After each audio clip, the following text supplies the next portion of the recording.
So let's talk for a minute about why this book exists. The Case for Letting Go opens with a scene in my home office. It's about 4 o'clock on a weekday afternoon in between meetings. I've got three monitors glowing, emails on one, Slack on the other, something for the board of directors on the third. My desk, as it is always, is clean and orderly, and I realized I had been mistaking order for peace. But those are two very different things. In that moment, on that day, in the quiet of that room, I realized something that I knew with a certainty that scared me. If I didn't stop and take stock, another 40 years of my life would pass without me making changes, and I needed to make those changes. For me, that was the first honest bell. I wrote about my cardiologist visit. I wrote about the night before the TRO hearing, my son's game, missing similar moments for my daughters because my face was buried in my phone dealing with work. I wrote about waking up with a racing mind and racing responsibilities, about a calendar that became a confession. 60-hour weeks were commonplace. I had stacked meetings, constant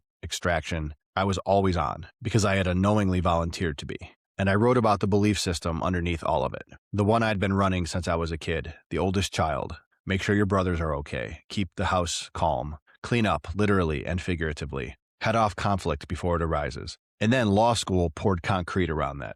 On day one of orientation, the dean told us, "We will change the way you think." And they did, brilliantly. But somewhere in that rewiring, my brain took on a job that it was never hired for. And that job was to carry everything. The old me, in 5 words, always ready to give everything. The new me, in 5 words, painfully honest about being human.